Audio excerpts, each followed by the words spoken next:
Datanglah burung gagak, lalu berkelahi burung gagak tadi, salah satunya mati. Lalu burung gagak yang masih hidup ini melihat temannya yang sudah mati, yang hidup ini pun menggali tanah. Setelah menggali tanah, temannya yang mati tadi pun diceburkan ke dalam lubang tanah tadi. Kalau istilah kita kuburan, masukkan dalam situ, kemudian ditutup. Melihat kejadian itu, maka si Qabil pun, oh ini berarti caranya begini nih, menghilangkan jejak. Lalu Qabil pun menggali tanah dan memasukkan jasadnya Qabil ke dalam tanah tadi. Setelah itu dia pulang. Dia pulang ketemu Nabi Adam, bapaknya. Kata Nabi Adam, kemana engkau Qabil? Sudah setahun lebih ini engkau tidak pulang ke rumah. Qabil berbohong, kayak kamu juga berbohong. Anu. Mana saudaramu Habil? Tidak tahu katanya. Habil juga enggak ada, engkau juga enggak ada selama setahun ini. Kemana kalian berdua? Wah, kalau Habil enggak tahu. Kalau aku Abah kesana kemari mencari pengalaman hidup. Bahasa kitanya begitu. Berbohong. Kata Nabi Adam, kau berbohong Nabi Adam. Kau telah membunuh Habil. Kata Qabil, tidak ada Abah, aku tidak membunuh. Tidak, kau membunuh Habil. Bahkan kau membunuh Habil. Buktinya badanmu sekarang menjadi hitam. Jadi waktu Qabil itu membunuh Habil, badan si Qabil ini langsung menjadi hitam. Hitam legam. Makanya keturunan orang-orang Afrika itu keturunan si Qabil tadi. Badanmu menjadi hitam legam, makanya Allah mengutus burung gagak yang berwarna hitam tadi. Akhirnya Nabi Adam pun marah, mengusir si Qabil. Qabil pun diusir. Dia pun membawa istrinya Labuda. Pergi dia. Berpindah ke depan satu tempat, satu daerah, mungkin kalau tidak salah daerah sekarang ini namanya kayak Turki atau di Irak ya, pokoknya daerah sana masih. Tinggallah si Qabil tadi dengan Labuda di sana. Karena memang dasarnya si Qabil ini jahat, iri, dengki si Qabil ini ya. Dia sudah dendam dengan si Habil, lalu dia dendam juga dengan bapaknya Nabi Adam yang telah mengusir dia. Maka datanglah iblis. Iblis dah datang.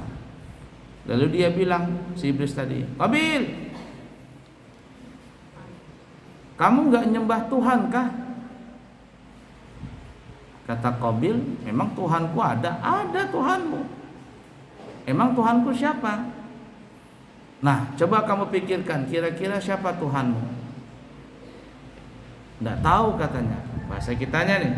Maka iblis bilang, Tuhanmu itu adalah api. Kok api Tuhanku? Coba kamu ingat-ingat waktu engkau dengan Habil berkurban. Engkau membawa hasil bumi. Habil membawa kambing domba yang sangat besar.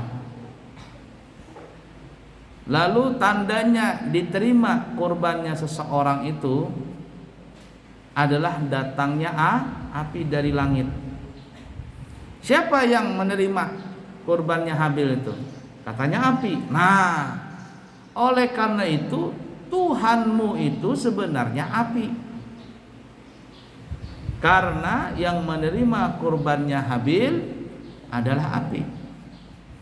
Padahal api itu bukan Tuhan. Cuman Allah memberikan tanda apabila ada api dari langit membakar salah satu dari dua orang ini, artinya hasilnya si Habil atau si Qabil, maka itulah kurban yang diterima. Qabil memberikan hasil bumi yang busuk-busuk, rusak-rusak. Sedangkan Habil memberikan binatang ternak kambing yang sangat gemuk sehat. Akhirnya apa? Allah mengambil kurbannya si Habil. Tandanya apa diterima tadi? Adanya api turun dari langit. Nah, kata iblis, itulah Tuhanmu, sembahlah api itu. Maka akhirnya dari saat itu si Qabil ini pun menyembah api. Nah, jadi penyelewengan agama yang pertama kali itu adalah agama Majusi. Gara-gara si Qabil itu yang pertama kali mencetus agama Majusi. Majusi penyembah matahari, menyembah api maksudnya. Kalau penyembah matahari, Ratu Balkis, mamanya jin, bapaknya kan jin atau mamanya itu ya, dia keturunan bangsa jin. Itu Ratu Balkis menyembah matahari. Agama apa namanya? Sito kapan? Di Jepang tuh. Sito kah Sinto tuh ya? Sinto atau Sito? Abu yang nggak paham tuh. Sinto. Itu. Kalau Sita kamu. Ya. Jadi seperti itu tuh. La ilaha illallah. Nah, Majusi masuk kategori orang kafir. Apalagi termasuk masuk orang kafir itu adalah orang murtad, keluar dari agama Islam. Murtad keluar agama Islam. Orang murtad itu bisa dengan 3 cara. Satu, dengan ucapan, dia mengatakan naudzubillahi min dzalik, keluar dari agama Islam, jadilah dia murtad dengan ucapannya. 2, murtad dengan perbuatan.